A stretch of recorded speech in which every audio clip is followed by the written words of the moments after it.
বিষয়টা হচ্ছে যে এই যে সরকার আসার পরে যে সব জায়গায় শক্তি প্রয়োগ করা, যেটাকে বলা হচ্ছে মব কালচার, মব করা, তো এইটা করার পরে সারা দেশটা কিন্তু মানুষ কিন্তু চাপ দিয়ে এবং আইন হাতে তুলে নেওয়ার কালচার হয়েছে।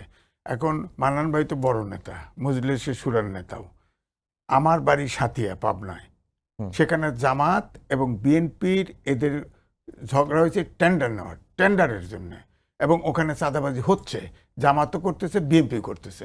আপনি এটা চেক করেন, তারপরে আপনার সাথে তর্ক করেন। আমি বলছি চাঁদাবাজি হচ্ছে, আপনারা এটা ভালো করে দেখেন।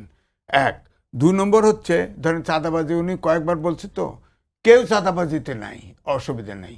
ধরেন আমি বলি ওনাদের অনেক অনেক প্রতিষ্ঠান, ওই বলতেছি অনেক প্রতিষ্ঠান আপনার দখল হয়ে গেছিল, ইসলামিক ব্যাংক সহ। আইনের জন্য অপেক্ষা করতে পারে নাই, ওনারা তো শিবিরের পোলাপান দিয়ে দখল করে নিছে। এটা দখল না, বেআইনি না?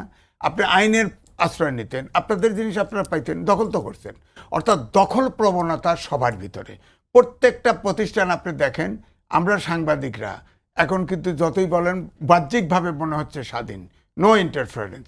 আপনি বলেন সমন্বয়কারীরা প্রেস ক্লাবে বসে লিস্ট দিছে, এরা ফেসিবাদের দোষর, চাকরি গেছে, মেম্বারশিপ চলে গেছে। আপনি দেখেন কত সাংবাদিক গ্রেপ্তার হয়েছে, তারা অনেকেই টাকার মালিক, তাদের বিচার করেন।